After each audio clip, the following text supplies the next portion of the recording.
Hammer, we're all of this really started because we were talking about Look Look who's Who's talking. Talking. Yeah, yeah. Yeah. John Travolta and Kirstie Alley and Bruce Of Willis. course. I Yeah. mean, I don't know how your Kings conversation starts, but yeah, I mean, obviously, we're watching Tyrese Haliburton succeed in the Eastern Conference Finals. We're watching the Indiana Pacers, do what they did this year and last year, and really trying to even further pick apart why we are where we are with the Sacramento Kings.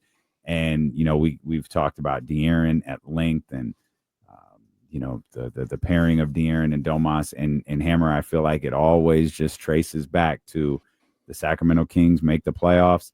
They attempt to get OG Anunoby, that falls short for whatever reason. It falls short, and then they wind up just sitting on their hands and running it back into that second season. And then Mike tries to wipe out their identity and start over. Yeah, I don't know if it's so much that Mike tried to wipe out their identity. Is he tried to push them towards the team they were in the last half of the season before and in the playoffs, and they just didn't take to it. Like it's one thing. I don't know. To me, like the first season of the Beam team, I guess we call it. Um, it felt like they were overachievers, right? And so we expected them to continue to overachieve. And the fact is that they were overachievers that decided to put their mind to something. And then in year two, um, more of their true colors showed up. And like to me, the biggest thing that is what Kenny, like there isn't a huge difference between a good team and a bad team in the NBA. There's a big difference between a great team and a good team and a great team and a bad team. But the difference between a good team and a bad team, I don't really think is that big of a margin. But I also don't know that fixing the Kings is just like, they're this isn't like just wave a magic wand and you can fix it all. And so I think you were closer to where you wanted to be before the trade deadline, and now you're further away. And that's where you're going to have to see if, what Scott Perry's got in his bag here, because I think there's a lot of work to do right now. And it's not easy work. And the work that needs to be done, a lot of teams need the same work. And you got to figure out, like, where do you find a point guard for this team? Like finding a forward just always seems so silly and rudimentary. And like, why can you not just sign a forward? Like they're everywhere, why can't you just trade for one? But going out and finding like a leader of your team and a point guard is way different to me. And that, it's like you don't just switch the head of the snake, right? That's just not the way it works. So we'll have to see. We'll have to see what Scott's got in his bag. Yeah, for sure. Um, One of the things that we had talked about today is I came up with, this scenario. Well, I didn't come up with the scenario. I saw it about how the Cavs are not looking at Jared Allen and Darius Garland as being untouchable, right? You look at Mobley and Donovan that way, but they're willing to entertain conversations about the other two. And it got me thinking about like how could you get, I was thinking point guard, how could you get Darius Garland if you're the Kings? And I came up with DeRozan, and then I was like, well, I don't want to give up Levine or Sabonis. If I could give up one of Keon and Devin Carter along with DeRozan, do you think that would get it done? And then I thought about DeRozan and Keon. We like them both. Want them around. Definitely want Keon around. But aren't they a little redundant as players? Like, shouldn't you be able to use one of them to get something that you really need, like a point guard? Well, I don't know. Okay, so yeah, I definitely think. I mean, DeMar played small forward for the Kings all last year. Like he didn't play a minute in the backcourt. And I see people throw him into like a shooting guard discussion. He hasn't been a shooting guard in 10 years. Like that dude can't defend the three, let alone the four, let alone the two. A lot of times he's pushed over to the four. That's where he was in Chicago. where he played defensively, he played against force most of the time. I don't think that they're redundant, but I do think that the Kings are so overloaded at the shooting guard position that it just makes life really difficult. First of all, it's not the most difficult position in the league to fill. That clearly is point guard, and usually it's also center. Like, it's not easy to find these guys. But the shooting guard position is, and the Kings just have so much money locked up in that position.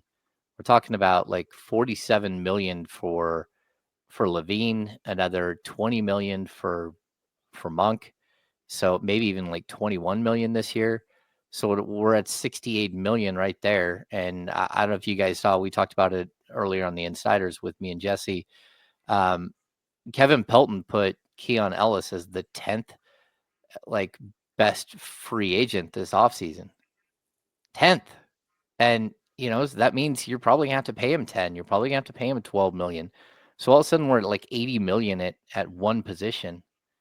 And I don't know how a team survives like that, because we saw Malik Monk as a starting point guard, and that didn't work.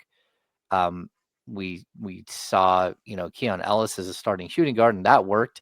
But also, I think you've got to give, Zach LaVine is your $48 million man. He's starting.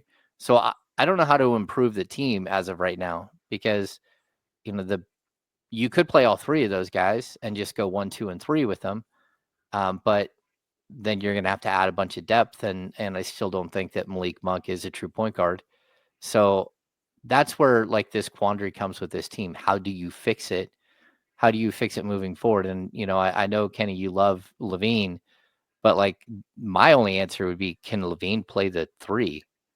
And then can you use DeMar to go get a player that can play the 1? Because if not, I just see you just keep adding pieces at the shooting guard position. Devin Carter plays the 2. Like, you don't have a way to fix this thing. So, Jay, maybe I think in the chat they said I misspoke. I'm looking at DeMar being in a trade, and why wouldn't you use one of Keon or Devin to go get Keon or Devin? Oh, yeah, no. Yeah. Keon or Devin? Like, Yeah. I look at them in a DeMar trade. You put one of those guys in there, say to get a Darius Garland, and because I feel like Keon and Devin, you can debate about who's a better player today or who will be a better player, but they do a lot of the same things. So why are we keeping both of them around when we need a point guard? No, I'm with you. I just don't think that there's a tremendous amount of value in Devin Carter at this point, and I'm not giving up Keon. So I get what you're saying. Like, those are 2 players that play the same position, and they are redundant. And like, the one thing I'll always point to with Keon knows exactly who he is and plays to his strengths. Devin Carter is the opposite. He does not know who he is, and he does not play to any strengths. And that may come with, a couple of years of figuring out that, you're not 1A, you're not 1B, you're not 2B, you're like number 8 if you're lucky, right? And you've got to work your way up from there. Where Keon just walks in the door and understands, like, if he's starting and it doesn't matter who's with him, he's the fifth option in the starting lineup, and he gets it, and he doesn't try to do too much. And so, yeah, if you can trade Devin Carter as part of any package, I would probably do that, just because he's not a point guard, and until you get a point guard for this team, it's really tough to tell the direction of the team. Like, do you get a plotting point guard? Do you get a speed point guard? Like, what kind of point guard are you going to go get? Are you going to get a big time scoring point guard? Or are you going to get a true point guard? Like, and I know we're talking about like, but you got to start figuring that out. Do you get a guy who plays defense? Do you get a guy who doesn't play defense at the point guard? Because all of that matters, because the players around them change, and that's one of the bigger problems. Like, your identity as a basketball team, outside of like probably one team in the league, which is Denver Nuggets, is dictated by your point guard and what he can do for you. So that's where you almost have to start. And I would say this, Kenny, like, the point is, whatever it takes to get that point guard, that's what it takes. And if it takes Devin or it takes Keon or it takes Devin and Keon, if it takes Devin and Keon and a first-round pick or 3 first-round picks, that's where you kind of have to go. And like, again, I'm a big-time Keon Ellis guy, but like you're in a hole here and you have to find your identity, and you need as much to go get that identity piece as possible. And hopefully they can find a team that's in a spot where they're ready to move a different direction and kind of take advantage of that. When do you attempt to establish that identity? Because it feels like you would want Doug and Scott Perry to sit down and figure out, what do we want this team to be? You want the front office and the coaching staff to sit down and say, what are we building towards? What are your strengths as a coach? What type of players do you need to be successful in this league? Do you have that conversation now when you haven't approached free agency and all of that stuff, where you're like, okay, this was our idea. We can't get any players that fit this. Like we tried to sign so-and-so, but he signed with this team. We tried to trade for such and such, but they got swooped up by San Antonio because everybody wants to go play in San Antonio all of a sudden. It's the beautiful Riverwalk. Like, when do you have the discussion about, especially when you're so bared, that when do you have the discussion about what identity you're actually trying to establish? I think they've already had that discussion, and I think they have, like a whole room. They have a conference room there that's filled with whiteboards, and they probably have like 8 different scenarios.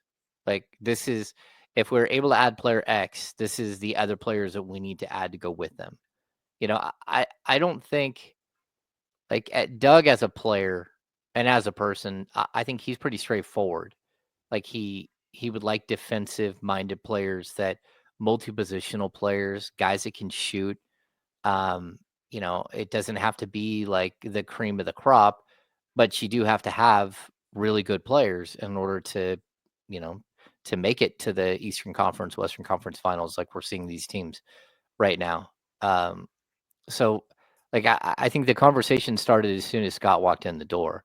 And as soon as he sat down with Doug and said, "What's your vision for this team? This is my vision for the team. Can we be on the same page? Okay, I'm going to hire you as a coach." That's, from then on, it's a lot of conversations. And like, let's not fool ourselves. Just because there aren't, you can't sit there and call a free agent today. You can call other teams. You can be working on trades this entire time. Like, the Kings already have a rough sketch of what it is that they're going to be. Now, whether they can accomplish that, whether they can, again, just because you're talking to somebody and you think you have a deal that's close, that doesn't mean that they're not talking to somebody else and have a deal that's closer. But you've got to figure out your design for what you're doing very quickly. And, again, I think Doug has to be a big part of that, because it is him who's ultimately responsible on the court. But also, he should have input. He should be able to say, "Hey, like, here's a handful of players that I've either worked with before, or I know, or I really like as players. Maybe we should like look at some of these options." I just think that this is totally different. Like, when we're talking about last offseason or last trade deadline, and guys like John Collins or Cam Johnson, we have all these names, Kyle Kuzma, that are just like in our brains, that we've been attaching to the Kings forever. Well, the dude who's running the team is totally different, and he's going to have different ideas about who he wants. And that's where you have to shift gears a little bit, because you see rumors, like, it's unsubstantiated rumor from somebody that I have no idea who he is, but like the RJ Barrett thing from, what was it, Friday or this weekend, where the Kings might be interested in RJ Barrett. Or you're looking at Julius Randle in the playoffs, and you're like, okay, he's entering the final year of a deal. He's got a player option for $31 million next year. Scott Perry is the guy who brought him into New York. Is he somebody that you would look at? Is Domas part of the picture? We're just going to have to wait and see, and have as many conversations as possible with people around the team, and to try to figure out what direction they're going to go, because like, it's kind of an open book here. I think the only guy I think I know will be on the team next year is Zach LaVine, and that's because I don't think you can trade his $95 million owed or $96 million owed over the next 2 years. Now that could change, a year from now or 6 months from now, but that's the one guy I would point to and say, if I were guessing, he's on the team. Everybody else, I think it's up in the air. I thought about it. I've thought about it. We've talked about it just in this 19 minutes here. And it's clear. I'm with James. They have to go get the point guard. That is the heart and soul of everything that you're trying to do. You have to go get, and I think, was it Scott or Doug who mentioned the point guard in their press conference? Didn't one of them? Scott did. Scott. They know that. Yeah. They know that. I would be shocked I'd be floored if they came out of this summer without a starting point guard, not somebody that they're going to try out or, no disrespect, but like Mason Jones, let's give him a shot. Like, no, I think they're going to go point guard hunting. And I think that's where they start. Mm-hmm. They'll figure everything else out along the way. But I as we talk about it and thinking about it and thinking about the things that are said, they are going to go point guard hunting as soon as they can, if they haven't already. Yeah, and we talked about it earlier too, just like the team that we're seeing right now. I mean, it could look 100% different. Like, we have no idea what it's going to look like. But I always go back to, like, for comparisons to the original great Kings team, the team assembled during the lockout in 1998 and then became really good from 99 to 2006. Like, you have to put the right ingredients in. And I think going out and signing Vlade Divac was a stroke of genius. Trading for Chris Webber was absolutely amazing. Getting Peja Stojakovic to come over from overseas was spectacular. But the engine, the thing that made that thing so incredible right off the bat was Jason Williams, who was, an unheralded college prospect who had been kicked off his college team. And like, he steps on the floor and instantly that is who you were. You were that exciting brand of craziness. And like, it's almost like where you have to start. And so many times this team has started the wrong way. They tried to make Tyreke Evans into a point guard. That wasn't really a thing. They've tried to, they had the Isaiah Thomas era, which they just botched that. They allowed somebody with, who's not very good at their job to make decisions about basketball players and whether they're good players or not. But then it just became like this perpetual cycle of like guys who just weren't good enough. And so, yeah, if you've got to throw 3 first-round picks to go get Ja Morant or to go get, again, LaMelo Ball or one of these point guards that could come available, a Trae Young, like, that's going to be the guy who establishes who you are right off the bat and who you have to put next to him. So, again, it's one thing to land one of those guys, but you want to put him in starting backcourt with Zach LaVine, you're going to give up 130 points a night, 140 points a night. Now that's where Keon Ellis comes into play. Like, how do you piece this thing together the right way? And again, I don't have any solution. Like, I hate to be someone who points out a bunch of problems and then doesn't have a solution, but we won't know the cost or who's available until the things start moving. I would just say that, like, all of the things that we talk about, there's probably like 3 out there that we aren't talking about, that we are not thinking about, that are potential, that are available for the Kings, that could happen and would stun everybody. And we're like, wow, I didn't see that one coming. And it's funny. It goes back into that conversation about like, what type of team do you want to build? Like, it seems to start with, well, what kind of point guard do you want to acquire? James, you mentioned the Drew Holiday type. Okay, you got a defensive guy who could score for you a little bit, but he is primarily a defensive point guard. Or you can go Trae Young, right, who is not known as being a defensive point guard. He's a completely different type of point guard. He led the league in assists last year. He could be a scorer. He could be a score-first guy. He could pass the ball a lot.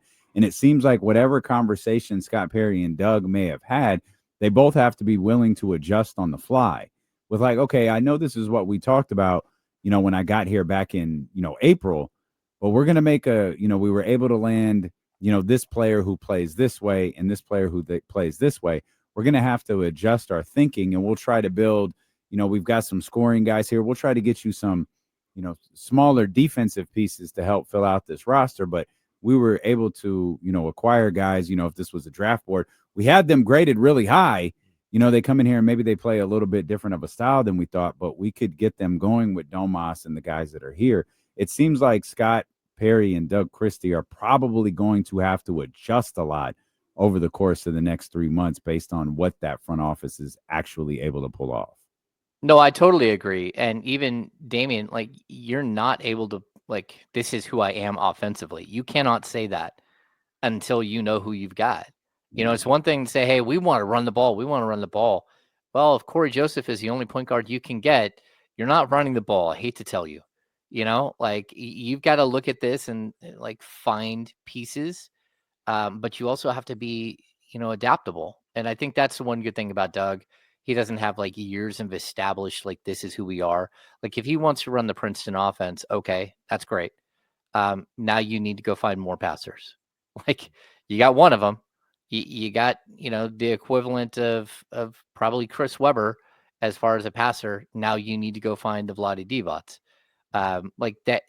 If you're going to try to design your team before you know what your team is, that's going to be really, really difficult. I'd say, like, the second, like, you can have principles, you can have ideas, you can have standards, but what type of style of play you're going to play, I don't think we have any idea what that's going to look like, unless they just really, really rely on the combination of, Keegan Murray, Domantas Sabonis, and Zach LaVine, and say, hey, this is it. Now everybody else has to fit that style. And I don't know if they're ready to do that yet. All right, we actually got a lot more to talk about. I want to ask you about Jake Laravia and what his contract situation is. And then I want some answers about the California Classic. Yeah, James, and I expect you to be the one to give us answers regarding the California Classic. Because this show started off a little hotter than we intended.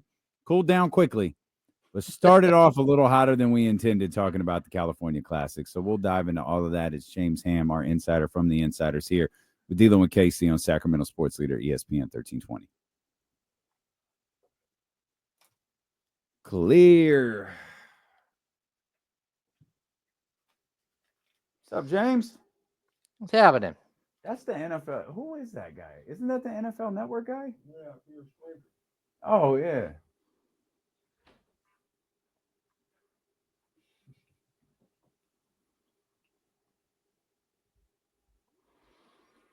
Yeah, RP. Everybody in RP, I don't disagree. LaVine is not a number one option. He's never been.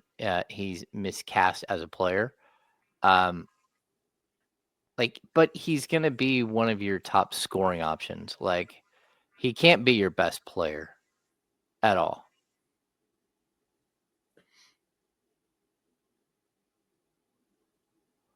Oh no, what is Brian Cavett talking about this? Well, you're a movie guy. Face Off, the Nick Cage, John Travolta movie? Obviously. The classic. Oh, yeah, of course. It was fun. You got to remember it's pre-CGI or like real CGI. Like, it's kind of, they're both maniacal.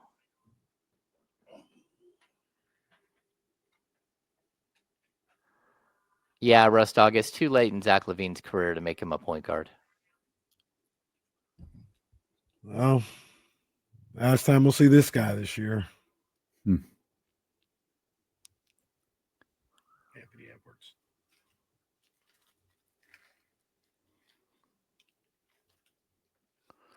Edwards. Johnny G, off the top of my head, best year of 90s for movies. Man, I don't know. I don't associate movies with specific years.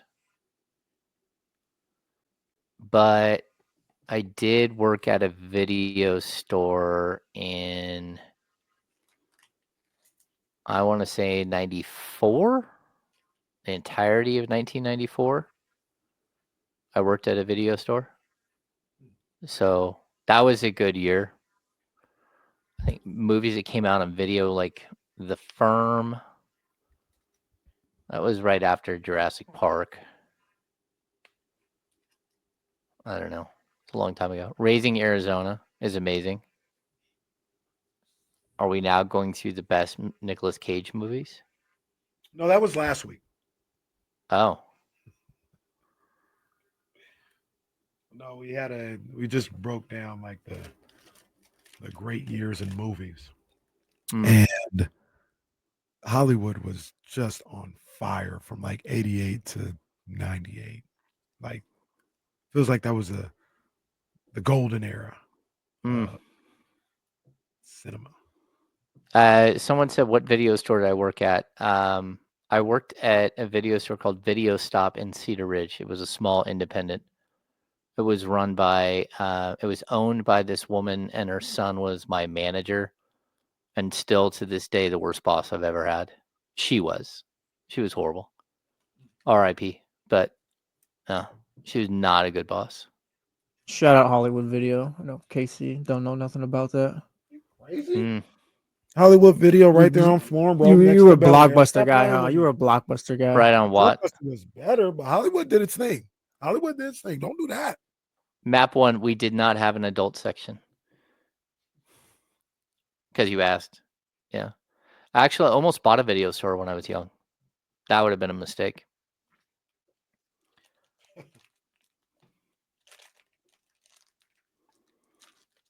See, you guys are coming up with some good Nicolas Cage movies. Snake Eyes, National Treasure, 1 and 2, 8mm. I like Nick Cage. He's crazy.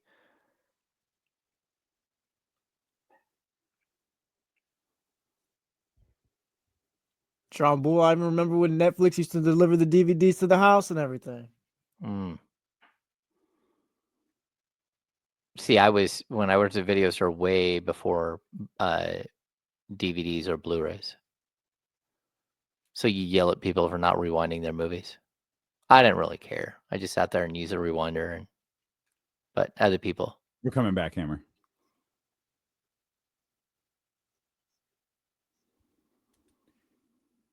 Here's a fun trivia question. I actually need to make sure I got this right.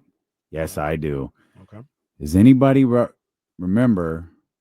Because, of course, we've been talking about movies all day. Does anybody remember what Netflix changed their name to for a split second that caused a near catastrophic stock collapse? I don't. Yes. No. They changed their name to Quickster. Okay. Oh. When they were a DVD company, they changed it to Quickster. And a stock that was making you money upon money upon money died painfully. So bad that our person called and said, don't panic, just don't. We're not going to sell it. We're just going to hold on to it, and we're going to just ride this thing out. Oh my gosh. It was a catastrophic failure, and they immediately changed it back. But the damage had been done. It took, I don't want to like be like dramatic. I don't know if it was years or a year. It took a long time for Netflix to go back to being what Netflix was after that. Why did it go so bad? Clear. I don't know. I don't know. People hated the name. People thought it was something like different. So they were like, Quickster's pretty trash. I'm not gonna lie. No. But what I think is people thought there was a change coming to the service, so they sold. They were like, if this isn't what we think, we're out, and they sold. John Bull in the chat. Thing I've ever heard. Oh Lord, what's John Bull doing? Like, maybe we don't want to know. Yeah. Yeah, that's what John Bull said in the chat. No. All right, sir. All right. Well, that's come on, John Bull. Streaming only. That's the craziest thing I've ever heard. People were unsure of the names, so they sold like. Well, they thought that whenever you made a change to a name that had just started to be established, so people thought, from what I remember, I'd have to like research this again and look it up. But from what I remember in the moment, people thought the service was changing, and they were like, "Well, I'm out then." That's crazy. I'm like your financial advisor. All right, let's just see what's going on here. Why would I? Sell! Well, that's what they did. It's Kenny's Wall Street voice right there. It is. Kenny's Wall Street voice. How'd that go again? Yeah, sell! Well, sounds like a broker. Sounds like a broker. Hammer, what is... I don't even remember. Oh, we were asking if Jesse knew what Hollywood Video was. And then he reminded everybody that he remembered when Netflix delivered DVDs. Hammer, can you remind us the status of Jake Laravia's offseason? Yeah, Jake Laravia is an unrestricted free agent. He can sign with any team for any amount that he wants, up to the limit for his rookie scale contract, except for the Kings. He can only sign a starting salary of 5.1, 5.2 million with the Kings. Every other team in the league can pay him more than that. And the Kings do not have the right of first refusal. They don't have the right to match any offer because he's unrestricted. So basically, he's just a dude who's out there that can go get whatever money he wants and can go to the highest bidder. I do know he enjoyed his time here in Sacramento. I talked with him quite a few times about just the way he was embraced here. And, the first, I think, 2 minutes of Jake Laravia's Sacramento Kings career could mean a lot to the Kings, because he had like 8 points in like his first 2 minutes, and he had a steal, he had a three, he got a rebound, got a breakaway, and the fans just like gave Jake Laravia a standing ovation. He never ever felt like he was appreciated at all in Memphis. And he did not have a good experience in Memphis. So he's not running back to Memphis. That's not a thing. But he is also very cognizant of the fact that, there are teams around the league that don't have state income tax, and there are teams that do. He was born in California, but he spent, I think, most of his time in Indiana as a kid. And so, look, I think he's going to be one of those players that goes and tests the free agent market. I think the Kings will probably, or at least I wouldn't be shocked if the Kings put an offer in around like the maximum that they can pay him, like give him a 2-year deal worth like $10.7 million with the second year being a player option. And then if you can get him, the weird thing about his contract is if you can get him to play out this next season as a King, then you have his full Larry Bird rights back next summer. So it's strictly because Memphis didn't pick up his 4th-year option on his rookie scale deal. And when that happens, it caps you at the dollar amount that you would have made on that 4th year, right? That's what the $5.1, $5.2 million is. So he can go wherever, but it's going to really depend on, if he felt like he was part of what was happening here, but also look, what do the Kings think of him? What does Scott Perry think of him? What does Doug Christie think of him? Because this isn't just an automatic, oh, Jake Laravia is coming back, or we got to have Jake Laravia back. Like, it's a whole new front office, a whole new coaching staff, and they're going to want some input on this as well. Do you think he gets out of the price range for the Sacramento Kings? No, I don't. Again, I think he's fun. I think he's athletic. I think he brings a lot to the table. But I also look at his injury history and just the fact that he kind of spun his tires in Memphis. And even though he was having a really good season on a playoff team, they traded him mid-season for a second-round pick, which, again, they were limited in their ability to retain him. But they bailed on that limited opportunity to retain him. And I mean, he was playing really well for Memphis when they let him go. They also had a bunch of players they wanted to give more time to, but still, I think that's one of those deals where, he's probably going to get, I would guess there would be a 3-year, $12 million offer on the table for him, or a 2-year 10. I don't think he's going to get a lot more than that. He might even have to play for the league minimum for a year. And if that's the case, you would have a much better shot at retaining him in Sacramento, because if he comes back even for the year at a minimum, that would give him his Larry Bird rights back, and then there's always an opportunity for your team to go over the cap to sign you back. Okay. That's the breakdown we needed. Now, I need a breakdown of why the California Classic is back at the Chase Center, and why aren't the Sacramento Kings a part of it?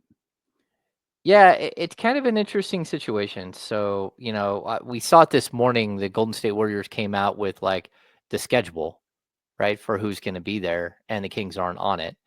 And I didn't instantly think, oh, well, that means it's done in Sacramento. Although I had heard murmurs that it was like they weren't. There's a good chance they weren't going to do it this year. But like, look, the Kings don't have any young players. I know that sounds kind of strange, but they don't. You're not going to send Keon Ellis out there. You're not going to send Keegan Murray. You might send Devin Carter, but then again, Devin Carter's got a history of shoulder injuries, and you might not want to throw him out there. Maybe Las Vegas Summer League works for him. From what I've heard, though, it just came down to the Warriors, the NBA, the Kings, the Warriors. They all kind of had a conversation and said, "Hey, we don't need it in two places." The Warriors had already progressed pretty far, and like, "Hey, we're going to do this thing," and they'd already had a bunch of confirmations on teams that were going to be there. And the Kings just felt like, okay, we just don't need it this year. We don't have enough young players. We don't have a first round draft pick. They do have a second round draft pick in this year's draft, but we don't even know if they'll take that. And so for them, again, you even bring up Jake Laravia, like you don't even have a 23-year-old Jake Laravia to throw on that team. So it would be like Isaac Jones and maybe Isaiah Crawford. That would be your summer league team, and then try to build out a squad from there. The Kings are still going to have a Las Vegas summer league team. But from what I know, the intention is for the Cal Classic to be in San Francisco this year, and next year for the Cal Classic to be back in Sacramento, and the Kings to field a team for that. They just didn't feel like they had the I don't know, not just the pieces in place, but also they're undergoing a massive restructuring of their front office because they brought in a whole new front office, and it was just one thing that they just didn't need to dive into and really put all of their eggs into here in the summer. They've got to figure out ways to get this team better right now, and having a new GM step in and say, okay, how do I manage this whole mess here? It just wasn't in the cards. I know one of the things we do is we talk about how irritated we get with the Warriors. I promise you this isn't that. But the Warriors looking to start their own California Classic or take over the reins of the California Classic and saying, hey, we're pretty far along and we're going to do this thing. And then to half-ass it by not allowing the public to be there on one of the days is ridiculous. That's ridiculous. Yeah, that stood out to me, James, your verbiage of that. Like, did the Warriors just do this on their own? No. Okay. So I think there was a point where the Kings and Warriors discussed it and decided that they were going to go back and forth, right? That Which one is season, stupid. It's absolutely was. idiotic. It was. But then the 1 year that we're talking about, so last year they had their doors open the whole time, but the year that you're talking about where they didn't allow fans in the one day, it was coming off the pandemic, number one. Number two, they won the championship. And so basically they decided to take this thing on, and not thinking that they were going to be a championship team. And then they kept playing and playing and playing and playing. And then the guys who have to do all the groundwork on PR and media relations staff and all that stuff, they got stuck with the Warriors making it all the way to mid-June playing basketball still. And then you had the draft, and then you had free agency. And then, oh, by the way, here's another. So not only did you just work like 9 months straight, but we're going to need you to do these other things, like an entire basketball tournament. And it became like overwhelming for their staff. So that year was a mess for sure. But even last year, where they did like the split squad thing, where the Kings sent a team down to San Francisco, and they had a team here, and the Warriors, had one team. That was weird. It just didn't. None of it made any sense. They need to get on the same page and work one specific thing, and realize that summer league basketball in Sacramento fits a lot better than it does in San Francisco. Like the turnout is better, the pricing is better, it's more family friendly. And I think even people in the Bay Area will drive up for a California Classic, where people here are like, yeah, I don't think I'm going to go sit in the city and figure out parking and all that stuff to go to a game. So James, I remember what you talking. I'm talking. I didn't know this until Damian showed me Sean's tweet from earlier today. I'm talking about this year. They're closing the doors on the third day. Oh, well. I mean, I guess everybody missed that part. That's ridiculous. James. Tell the Golden State. Tell it like it is. This is stupid. Oh yeah, I mean, like, look, this should have been a King saying forever. Like, I don't know why. That's it right there. Yeah. But it should have been a King saying, and then we went through a global pandemic. Like, it wasn't just like super easy. Like, hey, we're doing this thing. It's like, it's expensive to do. It's not just, and we talked about this earlier, it's not just like opening your doors and allowing a bunch of fans in. Like, you got to bring in a full staff. You got to have all your security, all your concessions, all that stuff. You're an NBA franchise. You can afford it. No, I get that. But it's an NBA franchise that does a lot of other things, like concerts and everything else. And the other thing that kills me about the event, it's always because of where the draft is and when free agency starts, it's always right around like the 4th of July. And that's just, it's too much going on at one time. So yeah, I don't know. Like, all I know is they intend to try to get it back together next year. And the Kings are still going to Vegas. They're still going to have their summer league in Vegas. I don't care. I'm not. We've been trying that. I'm not. We're not even putting that out there this year. We've been trying for 5 damn years to go to Las Vegas. I'm not even trying this year. No. I'm taking the 4th of July off. Y'all leave me alone. Well, what's a Friday? The weekend. Oh, all right. I'll be on the water. I got to be honest. I'll be in West Sacramento that weekend. I'll tell you that. Who's that again? The Giants? Yeah, Vamos Gigantes. Wow, rooting against Sacramento. They lost again. Why do you hate Sacramento so much? I love Sacramento. You're not fooling everybody with that Kings hat. We know what time it is. Like, I had the hat. You got your Marbury jersey for tomorrow, or what are we wearing tomorrow? No, I don't know. I don't know what I'm wearing tomorrow. I don't know. We already established this that Kenny is a Sac athletic supporter. I am an athletic supporter. That's Sac athletic supporter. That is tough. Yeah. So we're just walking around referring to ourselves as an athletic supporter. Yeah. All right, man. James' sophomoric attempt at a joke too. That was pretty good. Yeah. That's a good one. Of course, James is the most childish one here. James, we're trying to do a professional radio show. Can you grow up? I don't know how you guys work over there on the Insiders, but this is a serious sports show.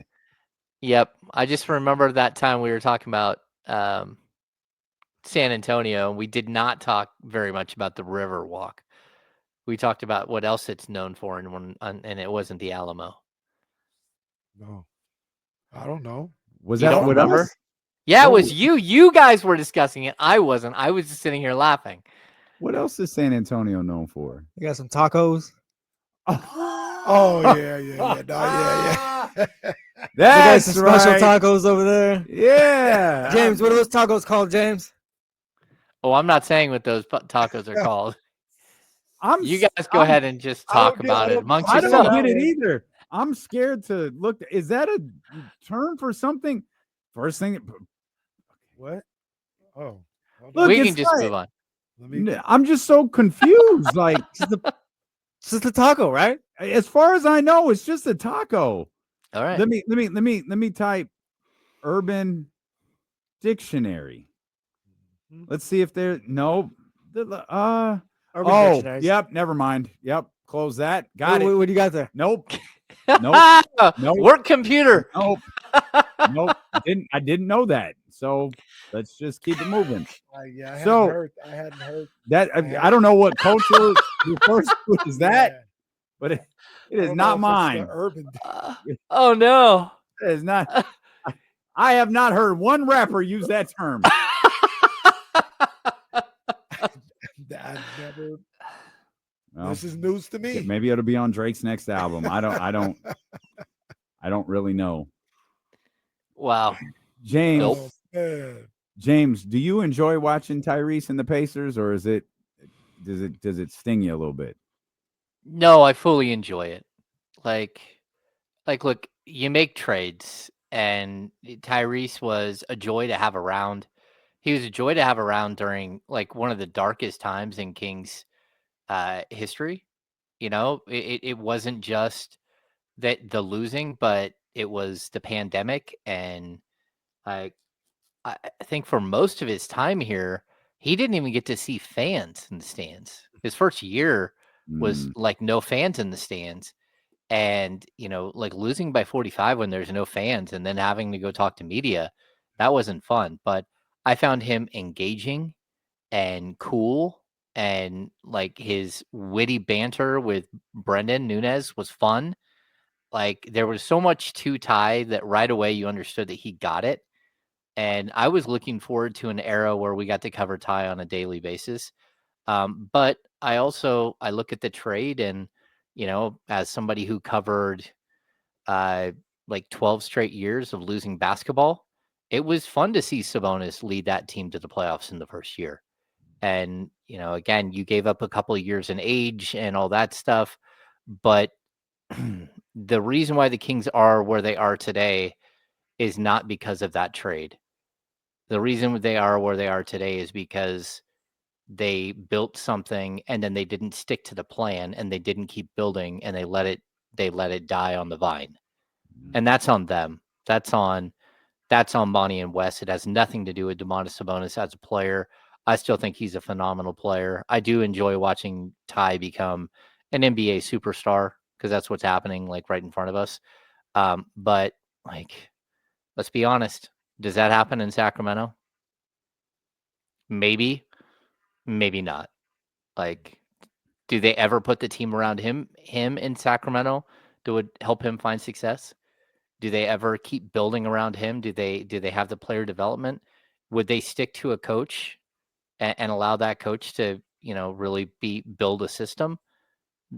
No. The answer is no. So like Ty got out and he's finding his way and he's been absolutely phenomenal. that's a great way of putting it. Ty got out. Yeah. Ty got freed. But you can't look at that like compare what it would look like with Ty and without, because like that the team Well, with Ty I'm of the belief it wouldn't look different. Like it would look the same here because the failure was on the organization. of course. Ty would have been stuck in the position that Keegan Murray is stuck in, that DeMonte. He would have been stuck in the position that everyone else is stuck in because the front office didn't work enough to build around him. Well, not only that, but they did things that were counterintuitive. They did things that like set you back. Like if you're one player that you're focusing development on is Keegan Murray, why in year 3 when he's supposed to take his big ascension step, do you bring in a 35-year-old guy who shoots the ball 17 times a game? Like that doesn't make any sense. Like it is completely counterintuitive. What they did here is it does not make any sense. And I don't care who's to blame, because there's always going to be that there, down the road. We're going to hear this. Oh, well, that wasn't really his pickup. That wasn't really his pickup. Well, at the end of the day, it's on your resume, and that's just the way it goes. So if you didn't want to make a trade or you didn't want to sign a guy, then don't sign him. Tell the owner that, hey, that's not going to work. I'm a basketball guy. That's not going to work. And they didn't do that. They made trades that didn't make any sense and have now put the team in a really, really bad situation that somebody else has to try to fix on the fly. Tyrese Haliburton plays as well as he does, and Mike Brown comes to training camp and says, "I think he needs to be more like Gary Payton." No. No, he would have let him be like That was a Steph. shot. That was a shot. Yeah. That was a shot. Yeah. No, he would have changed everything. And now, in all honesty, and I agree with what I heard earlier, part of this also goes to the credit of Rick Carlisle. Yeah. Because he allowed that team to be that team. Yeah. That's what he did. He allowed them to be who they are, didn't try to change them, didn't tell them they weren't necessarily good enough with what they were doing, just to improve on what they're doing. And that's a testament to him as a coach. And his front office went out and got Pascal Siakam. The end. Well, I wasn't sure that lineup was going to work, but they were patient with Mathurin as well. They re-signed Miles Turner. Like, they did a handful of things. They went and got Aaron Nesmith. They did a handful of things that, you felt like you had the steak. You just put some seasoning on it that set that joint off. Maybe it was a Cajun ribeye. Who knows? Could be an NBA champion here pretty soon. Great stuff as always, James. We'll be tapped in with you and Jesse while Kyle Matson is on vacation beginning at 10 a.m. tomorrow. Hope you are too. We're headed over to 102.5. We'll see you over there for those who want to join us. If not, again, we'll see you tomorrow at 10 a.m. with the Insiders on Sacramento Sports Leader, ESPN 1320. Vamos, look who's talking.